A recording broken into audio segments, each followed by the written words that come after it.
The Nigeria Labour Congress, NLC, has suspended its planned nationwide protest against the 50% increase in telecom tariffs recently approved by the federal government. The decision followed a crucial meeting on Monday between the Labour Union and government representatives at the Office of the Secretary to the Government of the Federation in Abuja. After the meeting, NLC President Joe Ajero told journalists that the government had agreed to establish a larger committee to review the entire telecom tariff structure. The committee, comprising 5 representatives from both sides, is expected to submit its findings within 2 weeks. Ajero noted that the union's next course of action, whether protests, boycotts, or service withdrawals, would depend on the committee's final report. Residents of Bello Street in K2, Lagos are calling on the government to intervene after demolition teams moved in unexpectedly, threatening to pull down marked buildings allegedly without prior notice. Many of the affected residents claim the process is illegal and say they were not informed or given any official documentation before the demolitions began. News Central's lead correspondent Bernard Akede has the details.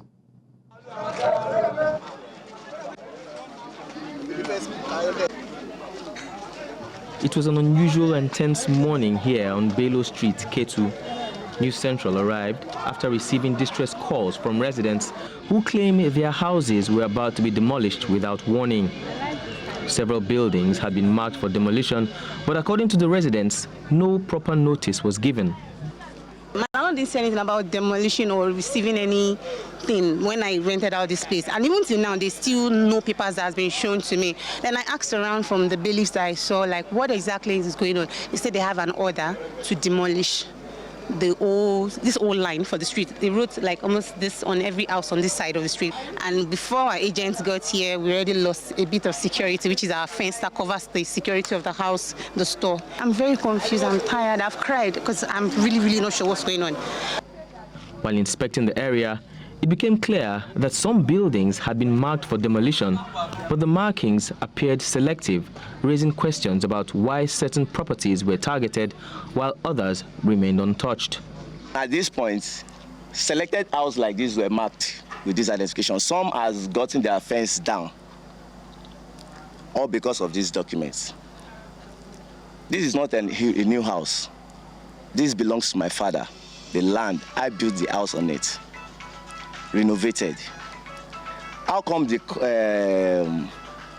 Obolukosi will just decide to come out of the blue moon and say they are taking possession? Waking up overnight to now say you want to take possession. Look at the house beside. The house is not included. The next house is not included. This house is not included. Why is it that selected house is being included? Many affected residents, some whom had lived in the area for decades, are now calling on the Lagos state government to intervene before they lose their homes entirely.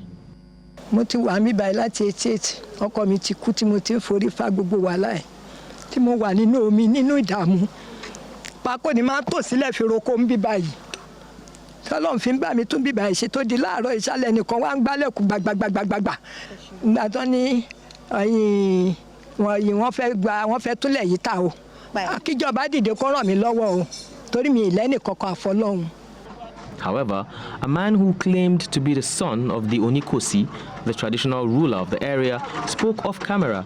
He alleged that landlords had been notified about the demolition plans and invited for discussions, but failed to attend. The situation remains unclear, with conflicting accounts from residents and local authorities. News Central will continue to seek responses from government officials to understand why these demolitions are taking place and whether due process was followed. In Lagos for News Central, I'm Bernard Akede. News Central's Bola Festus joins us now to give us updates from the scene. Bola, just quickly run us through what's the latest right now that's happening in this area, Bello Street of K2. Has there been any change from the events we reported yesterday? Yes, Solo, there's been a change from what we saw yesterday. Yesterday, what we saw was just like a test of the waters. Today, we've seen houses actually demolished, by my left hand here, you can see this house has gone down. Unlike yesterday, it was just the fence that was touched. And there are several other houses down there that were also demolished.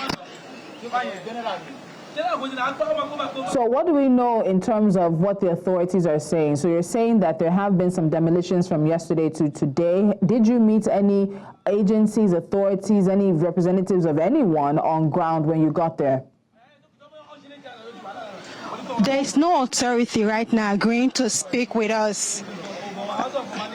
We see that the police are on ground, but the people in authority are not willing. We saw the Bale earlier, but he hasn't spoken with us. But we have a landlord standing by that is willing to explain to us more about what happened here. Can we meet you? Your name? My name is Ade Adeomi. It's unspeakable right now what is going on Bello Street, and it's really unspoken. Right now, this house, the guy that is landlord here died 2 weeks ago, and now the house is brought down. About 4 or 5 houses are down right now. And right now, what I got to know is that Onikosi family and Dane Makinde with Ajao family are the major owners of the properties here. On this left-hand side, where we are standing, is actually owned by the Ikosi family and also Makinde family. But Ikosi family are actually taking too much. I think the Oba, the Oba of Ikosi need to be spoken to by the governor. I don't think this is really legal to be done right now in this part of the world. How can you just come around and bring excavators and start making a mess of people's properties, which is in millions? It is really unspoken. And I heard so many people were so shy to talk on camera. I'm not scared. I've lived there for years and I'm still here. So whatever it is, the governor needs to see this. The chairman of this area needs to come around and actually have a war with the Ikosi king. Please, I will advise the media to share this and let everybody see what is going on right now. Thank you.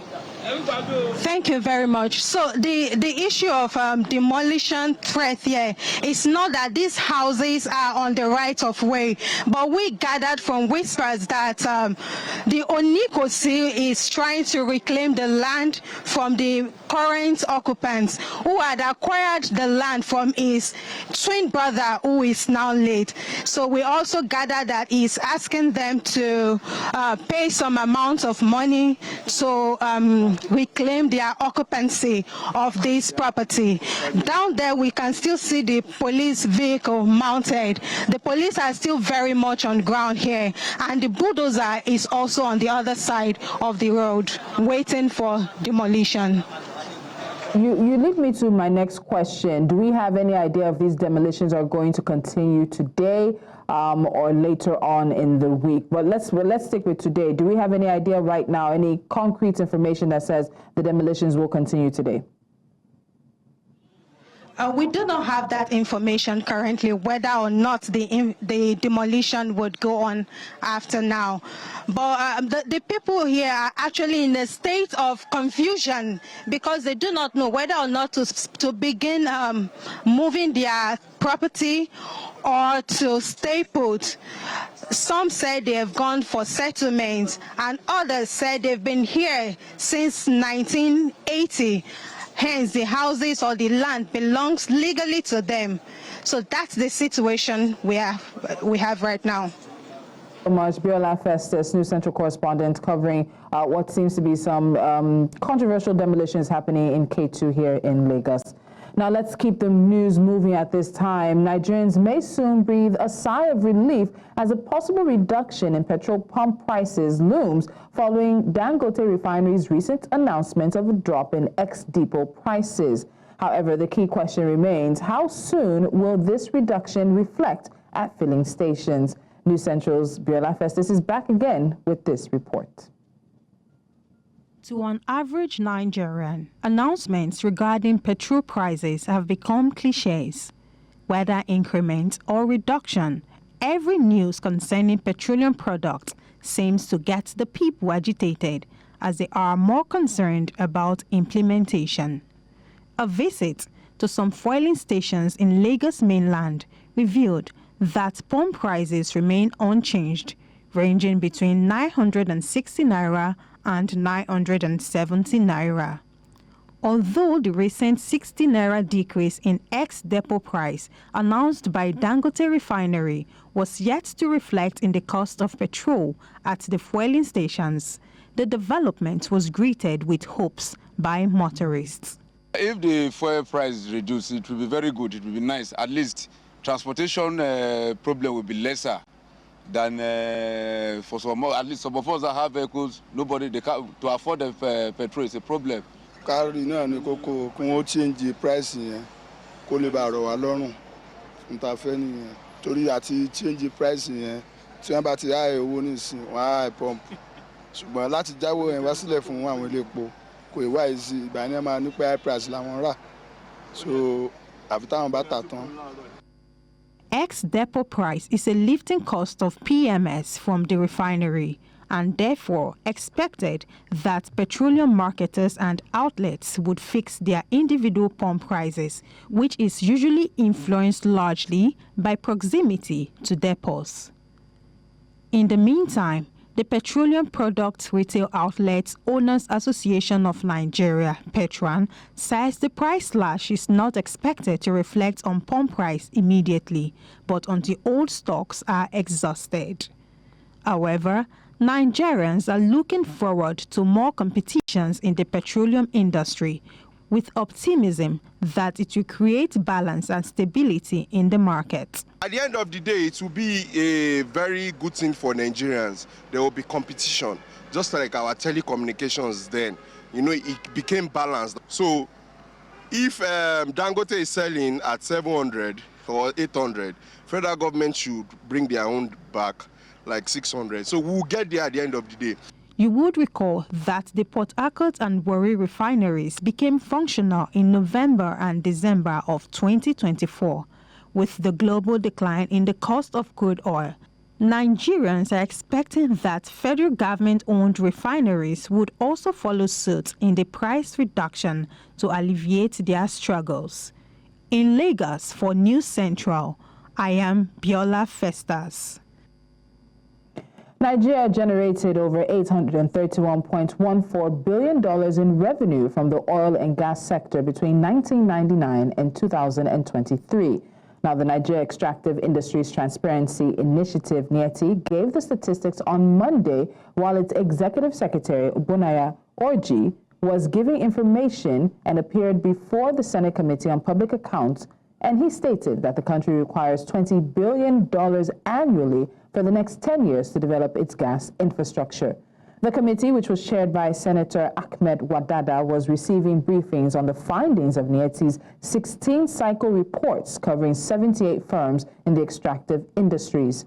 He, however, noted that crude oil theft over the years has cost the country an estimated 701.48 million barrels since 2009, when NIETI began tracking losses. President Bola Tinubu has signed the act establishing the Federal University of Environment, Ogoni, into law. Those in attendance, including the National Security Advisor, federal lawmakers, and representatives of Ogoni communities, say the gesture is proof of the president's commitment to the remediation of polluted lands in Ogoni communities, creation of job opportunities for Ogoni youth, and the building of local capacity to support and help the remediation process.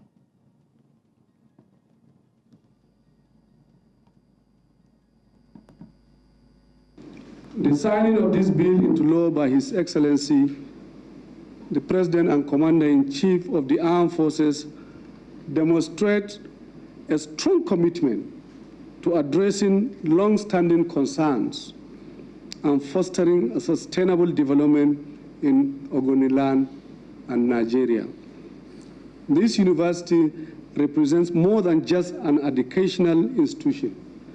It is a beacon of hope, progress, and environmental restoration for Ogoni land, the Niger Delta, and beyond. This landmark decision reaffirms Mr. President's commitment to genuine engagement, inclusive governance, and sustainability development in our region. In sponsoring this bill, Mr. President, I was fully aware of the vital role this university will play in addressing core aspects of the Ogoni question. The Federal University of Environment and Technology in Ogoni will serve as a beacon of hope, a place where our youth can acquire knowledge, develop skills, and foster innovation. This university will offer courses in area of environment, environmental sciences and technology, and more so in areas of hydrochemistry,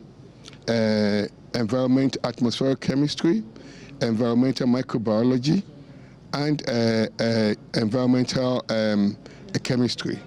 This university will contribute to mid and mid-level work.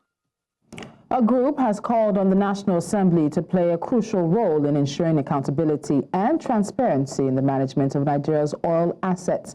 This comes as the group also faulted the leadership of the Malakiari-led Nigeria National Petroleum Corporation Limited while raising concerns on the energy crisis in the country. Speaking in Lagos, speakers queried the state of the nation's refineries despite the huge amounts of money that have been claimed to have been spent. The corporation has been part of one controversy or the other, with the common denominator being that the organization no longer serves the interest of Nigerians, but has instead become the major source of the country's energy crisis.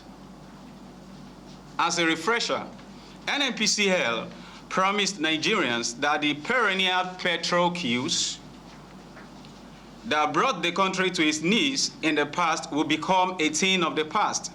It premised this assurance on the maintenance it was carrying out on the 4 publicly owned refineries. The NNPC did not meet up with the timeframes it gave Nigerians, even after misapplying millions of dollars in repair costs. Even the oversight function of the National Assembly has been compromised. Tell them I said so. Because an average Nigerian on the street felt so. Do you mean in any sane environment? Court sacks Tijani Ahmed Anaje as Ohinoyi of Ibira land. We'll bring you this story and the details of many others after this. A quick timeout coming up right now. The people of Ibira land in Kogi State may have to commence fresh processes of selecting the king of the kingdom as the state high court in Lokoja has sacked the Ohinoyi of Ibira land, Alhaji Tijani Ahmed Anaje. Now, Justice Umar Salisu gave the order in a judgment charging him not to parade himself as the Ohinoyi of Ibira land. Chief Daudu Adeku Ojia, Hussein Yusuf, and Abdulrahman Suberu had in December challenged his appointment by former Governor Yahaya Bello as the Ohinoyi of Ibira land. Now, the 3 plaintiffs had pleaded with the court to make a declaration that the procedure adopted in appointing him to the throne was wrongful and unlawful. Reacting to the statement, the State Attorney General Muzi Abdullahi said the governor has instructed him to appeal the court's verdict. Moving to security matters now, the Nigeria Police Force has arrested a syndicate of 8 individuals, including a female fashion designer, for gun running and illegal possession of firearms and ammunition, with many of them being sold for criminal activities. The suspects, along with 2 others who were paraded for illegal possession of firearms, were arrested in Plateau State, located in the north-central region of Nigeria. Correspondent Idong Joseph has the details of the arrest. On display are several small arms and ammunition, including 1 locally made pistol, 1 semi-automatic pistol, 2 rounds of 7.88 mm live ammunition, 1 AK-47 rifle, 8 fabricated AK-47 rifles, and 4 fabricated revolver guns, amongst others. These exhibits were retrieved from several suspects currently in police custody. Arrest of gun-running syndicate, illegal possession of polluted firearms. We have Joseph Thara, Victor Alipam, Habwa Yusuf, Bako Isa, Salamatu Ilya, Solomon Barale, Mil, Musa Arin. The arrest of Joseph Tata, a 33-year-old suspected gun runner in Plateau State, according to the police, led to the apprehension of 4 additional suspects, including Salamatu Ilya, a 34-year-old fashion designer, from whom several arms and ammunition were recovered. So why were you arrested? I'm arrested because I gave Baku Isa ammunition to sell. You gave him ammunition to sell for you? Yes, sir. Another suspect, a 60-year-old named Tanko from Shimaka village in Shamdam local government area of Plateau State, claimed he purchased the weapon found in his possession to protect himself and his family after being a victim of 2 separate kidnapping incidents. He said he was kidnapped twice. That was his reason to arm himself with AK-47. These latest arrests bring the total number of arrested armed robbery suspects to 237, 162 others for kidnapping, 240 for murder and homicide, 53 for unlawful possession of prohibited firearms. Additionally, about 130 were arrested for rape, 123 for cultism, 84 for stealing vehicles, and 387 victims of kidnapping rescue in the month of January. In Abuja for News Central, I am Idonk Joseph. In Nigeria's northeast, Borno State Governor Professor Babagana Zulum has donated 30 million naira to the family of the late Army officer Lieutenant Colonel Thomas Alari, who lost his life in the ongoing battle against Boko Haram insurgents in the Timbuktu Triangle recently. News Central's Umaru Kirawa confirms that Lieutenant Colonel Alari and the troops of the 19th Battalion, 199th Battalion, and 149th Battalion made their heroic last stand against the Islamic State West Africa Province terrorists, pushing back wave after wave of insurgents before paying the ultimate price. The state's governor, while extending the state government's condolences to the family of Lieutenant Alari and all others who have lost their lives fighting to restore peace in Borno State, saluted the selfless sacrifice of our armed forces. My condolences to all that have lost their lives because of discharging their duties to their motherland. We are here to present some token donation to the family because I was told that Lieutenant Colonel Alari has no house, his personal house. He has no personal house, so that is why Borno State government will give the family a token sum of 30 million naira for them. Since the raid of the Eziuku Road Market in Aba by the National Agency for Food and Drug Administration Control, there have been fears and skepticism, among the indigents of Abia State over the quality of packaged foods that they consume and other products they use. The governor, Alex Oti, says he will take up the fight against counterfeit products in the state with a view to sanitizing the market. News Central's Chinwe Ugele completes the story. Eziuku Market, otherwise known as Cemetery Road Market, Aba, is popular for sale of sundry groceries ranging from canned beverages to packaged snacks and other household items.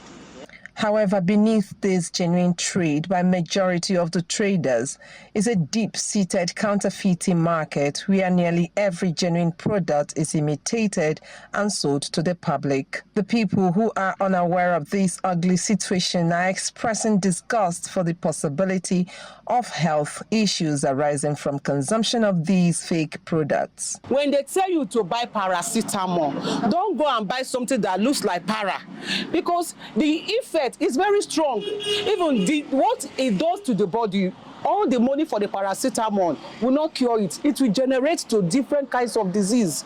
In Omahia, some of the respondents say it is not strange that such fakery exists even in non-edibles. Once Nigeria is concerned, that is why you can go to Aba and buy a shoe they made in China.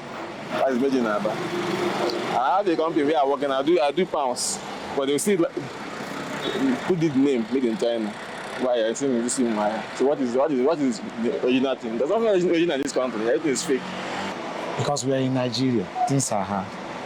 So people do fake things, fake products, fake paints. Like this one I'm using now, some of them are not original. So others say imitation of original products has become the norm. Nigeria is full of fake items, and we don't feel good about it, especially the plastic drinks, Pepsi, Mirinda, and the rest. They are therefore calling on the government to intervene and mete out appropriate sanctions on counterfeiters.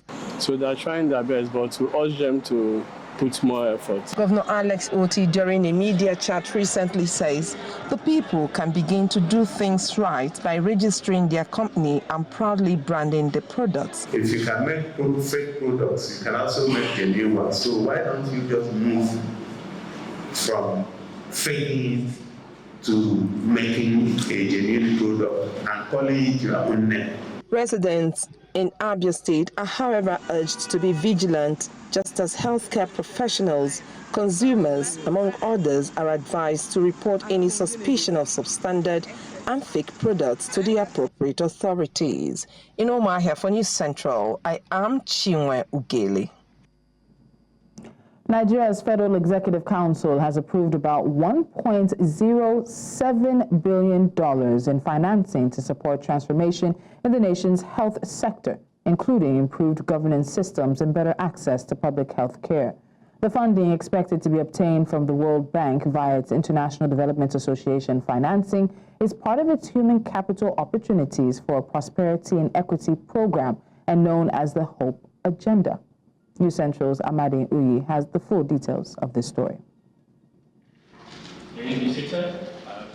The Federal Executive Council meeting commenced with the swearing-in of permanent secretaries and commissioners designate from various government agencies.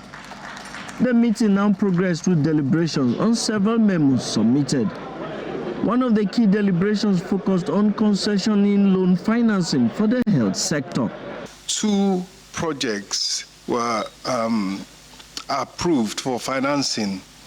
The total amount, and one is for governance, to improve the governance around healthcare, primary healthcare in particular, and the other one refers to improving the governance around delivery of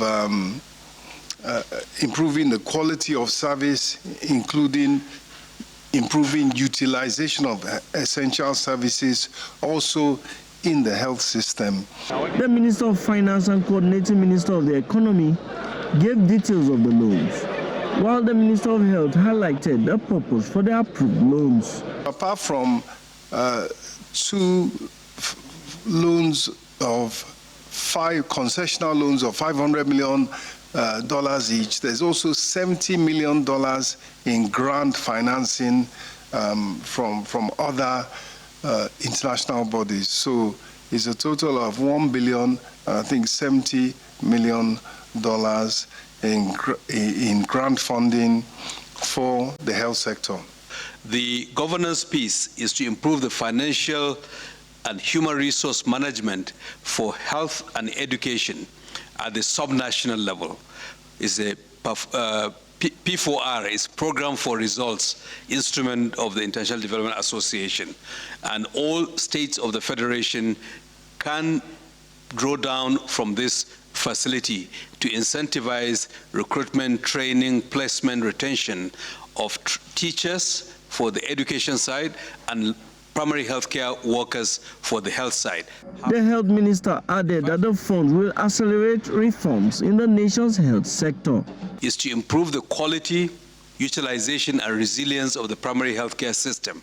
We'll be expanding the primary healthcare system. As you know, the transformation that is already underway, the Health Sector Renewal Investment Initiative, which the President unveiled in 2023, this is to build on that, to accelerate that transformation, expand primary healthcare, including strategic purchasing of emergency maternal, newborn, and child health services. They also added that the loans and grants will help improve access to healthcare and service delivery to citizens.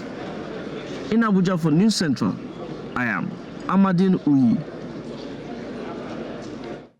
Teachers have a significant impact on the quality of education and educational outcomes in Nigeria, as they play a vital role in improving the literacy rate and reducing the education gap in the country.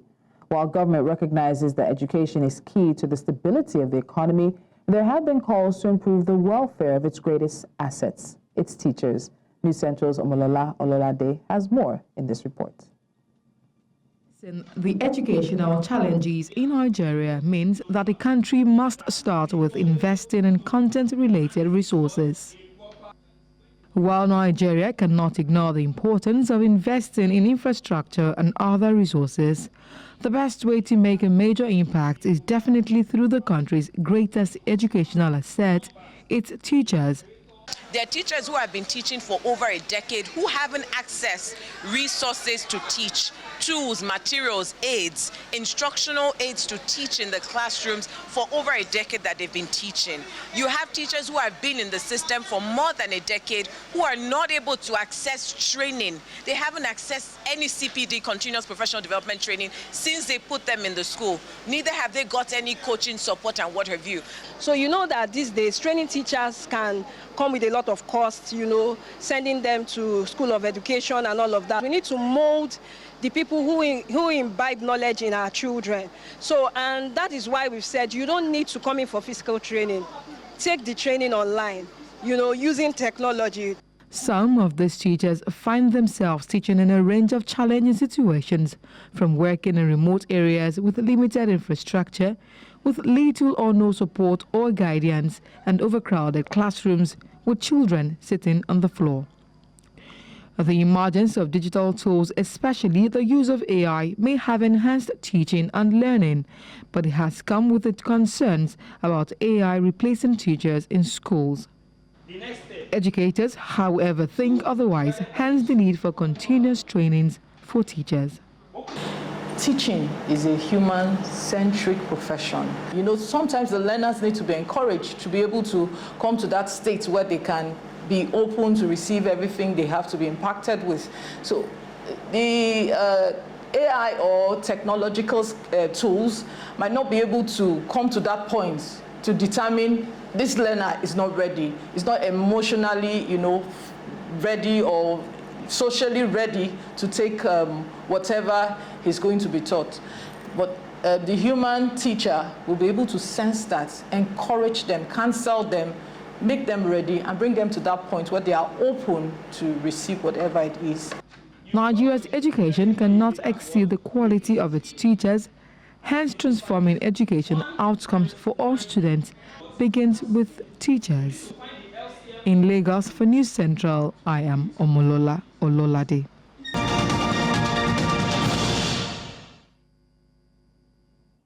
Heavy fighting in southern and western Sudan has left at least 65 people dead and over 130 wounded as the war between the Sudanese army and paramilitary forces continues to escalate. Medical sources report that 40 people were killed and 70 others injured in artillery fire in Kudugli, the capital of South Kordofan state. The Sudanese army-controlled city was also targeted in an attack blamed on a faction of the Sudan People's Liberation Movement North, led by Abdul Aziz al-Hilu. The SPLM-N faction, which has a stronghold in South Kordofan, has engaged in clashes with both the Sudanese army and the paramilitary Rapid Support Forces, RSF, further complicating the already volatile situation. Sudan has been engulfed in war since April 2023, with the conflict intensifying in recent weeks, leaving thousands dead and worsening the country's humanitarian crisis.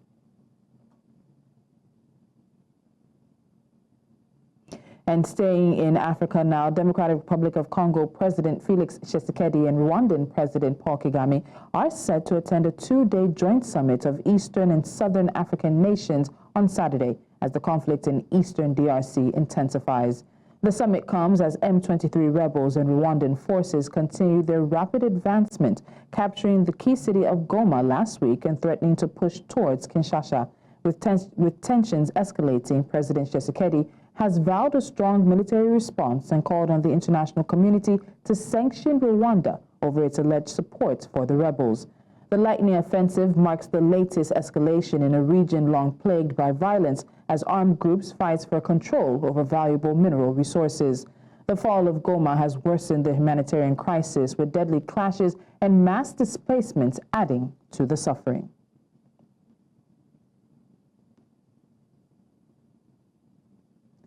Meanwhile, the Rwandan-backed M23 rebel group has announced a humanitarian ceasefire in Eastern Democratic Republic of Congo set to take effect from today, Tuesday. The move comes just days before a planned crisis meeting between Congolese President Felix Tshisekedi and Rwandan President Paul Kagame. A statement from the Alliance Fleuve Congo, a political military coalition that includes M23, confirmed the ceasefire, citing humanitarian reasons. Now, despite recent threats to continue its advance towards Kinshasa, the group now insists it has no intention of seizing Bukavu or other cities. While fighting has eased in Goma, clashes have spread to South Kivu province, sparking concerns of an M23 push towards Bukavu.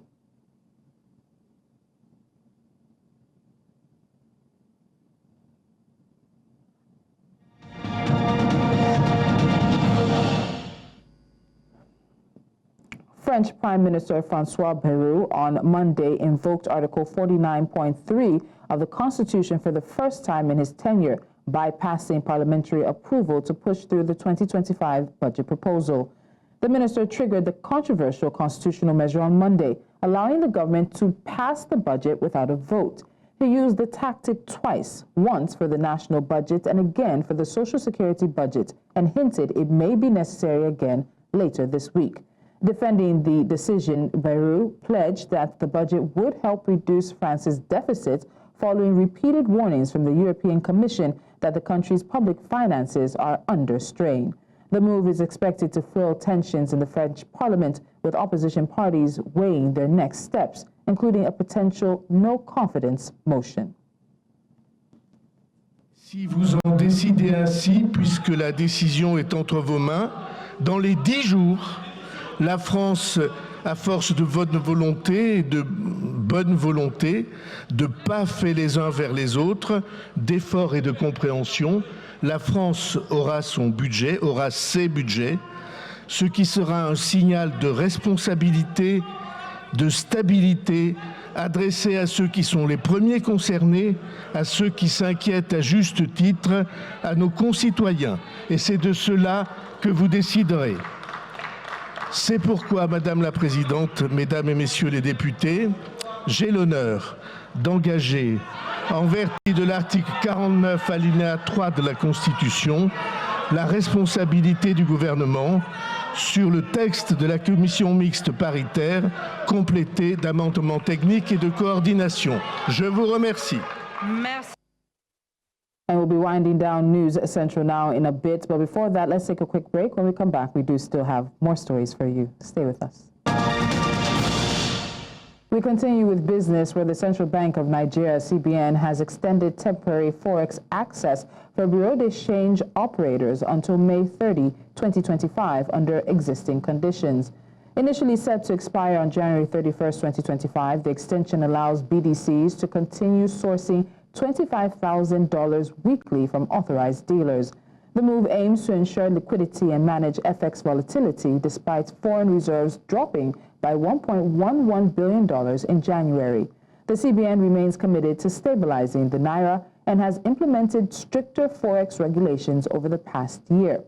The extension reflects a balanced approach to managing Forex demand while addressing economic pressures.